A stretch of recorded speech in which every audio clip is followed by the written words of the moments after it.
नमस्कार मित्रों, पीसीएस पाठशाला में आप सभी का स्वागत है।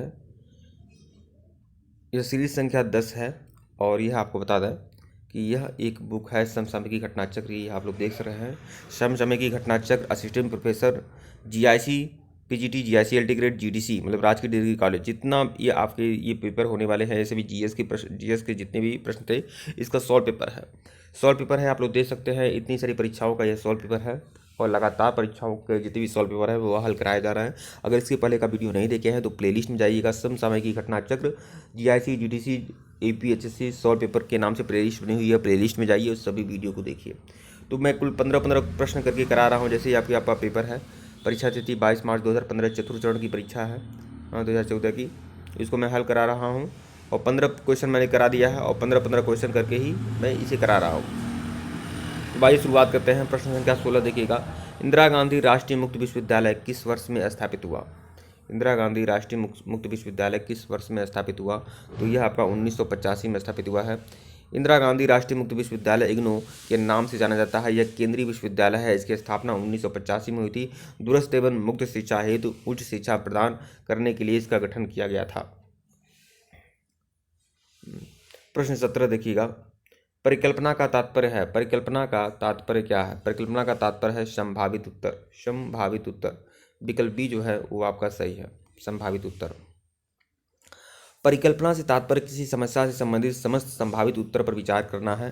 परिकल्पना किसी भी अनुसंधान प्रक्रिया का दूसरा महत्वपूर्ण स्तंभ है। इसका तात्पर्य यह है कि किसी समस्या के विश्लेषण, परिभाषीकरण के पश्चात उसमें कारणों तथा कार्यकरण संबंध में पूर्व चिंतन कर लिया गया, अर्थात अमुक समस्या का यह कारण हो सकता है, यह निश्चित करने के पश्चात इसका परीक्षण प्रारंभ हो जाता है।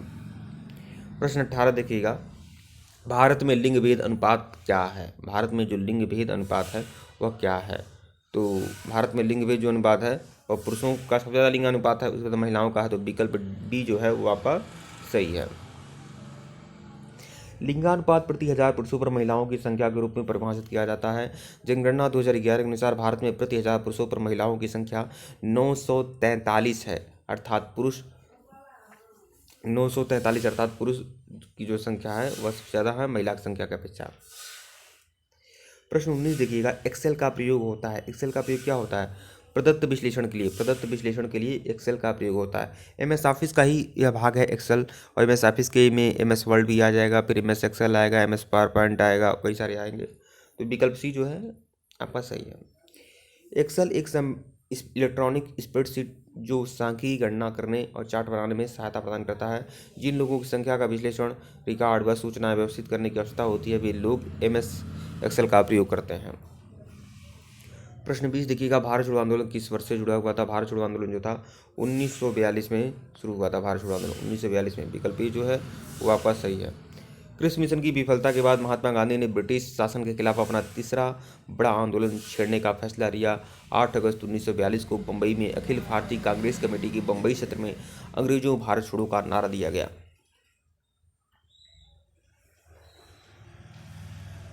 प्रश्न 21 देखिएगा, भारतीय संविधान में प्रथम संशोधन हुआ था 1951 में। भारतीय संविधान में पहला संशोधन कब हुआ था? 1951 में। भारतीय संविधान में पहली बार 1951 में संशोधन किया गया। इसे कॉन्स्टिट्यूशन एक्ट 1951 के नाम से जाना गया है। ये संसद में तत्कालीन भारतीय प्रधानमंत्री जवाहरलाल नेहरू द्वारा 10 मई 1951 को पेश किया गया, जिसे 18 जून 1951 को संसद में पास कर दिया गया। संविधान के पहले संशोधन के तहत मौलिक अधिकारों में कुछ परिवर्तन भी किए गए थे। तो पहला संशोधन जो हुआ था संविधान में 1951 में हुआ था, 10 मई 1951 को। प्रश्न 22 देखिएगा, भारत संचार निगम लिमिटेड का ब्रांड एम्बेसडर कौन है? मतलब वर्ष 2014 के हिसाब से पूछ रहा है, अब तो शायद मेरी काम है, तो ध्यान रखिएगा, पता नहीं कौन है, लेकिन उस समय के हिसाब से ये है आपका। तो दीपिका पादुकोण है, विकल्प सी। मतलब 2014 की करंट अफेयर के प्रश्न है। मैंने पहले भी बोला है कि करंट अफेयर के अगर प्रश्न आपके आते हैं तो उसे इग्नोर कर दिया करिए, बस उसे देख लीजिए, बस ज़्यादा नहीं। देखिए वर्तमान में कौन है? मैरी कॉम है। देखिए भाई मैंने बताया मैरी कॉम है वर्तमान में।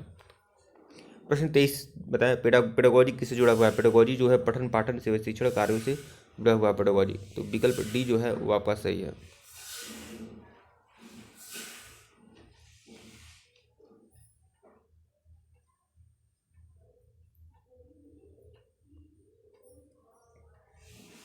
पेडागोजी किससे जुड़ा हुआ है? पठन पाठन शिक्षण कार्य से जुड़ा हुआ है पेडागोजी।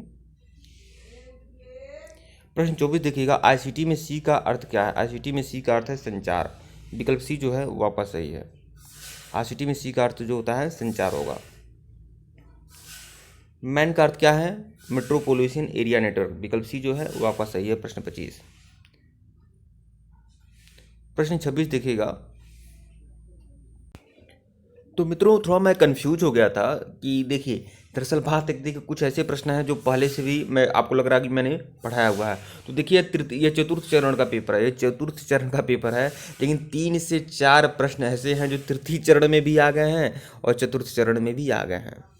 मतलब तीसरी पाली में भी आया है और चौथी पाली में भी आया है।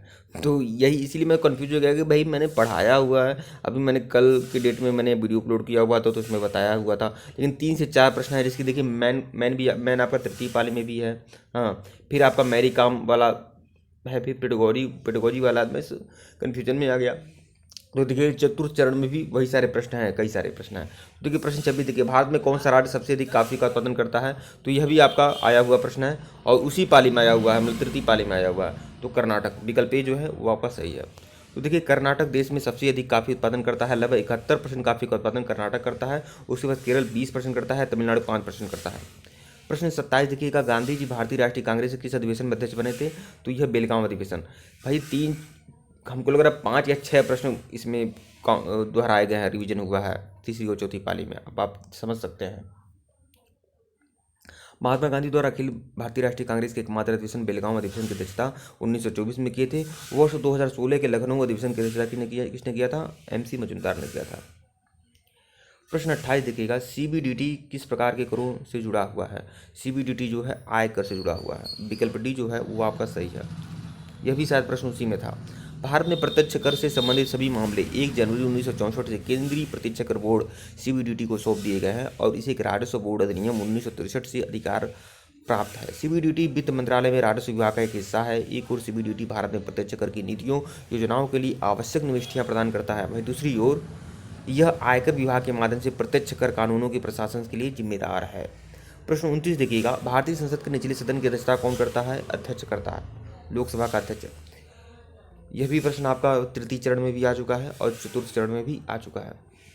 प्रश्न 30 देखिएगा, इस सीरीज का सबसे आखिरी प्रश्न, तेलंगाना के मुख्यमंत्री कौन है? प्रथम मुख्यमंत्री कौन है? तो तेलंगाना के प्रथम मुख्यमंत्री हैं के चंद्रशेखर राव। तो विकल्प डी जो है वो आपका सही है। तो देखिए तेलंगाना के प्रथम मुख्यमंत्री के चंद्रशेखर राव हैं। इनका कार्यकाल जो है 2 जून 2014 से 6 सितंबर 2018 तक रहा है। 6 सितंबर 2018 से वे कार्यवाहक मुख्यमंत्री थे और दिसंबर 2018 में हुए विधानसभा चुनाव के बाद ये पुनः मुख्यमंत्री बने।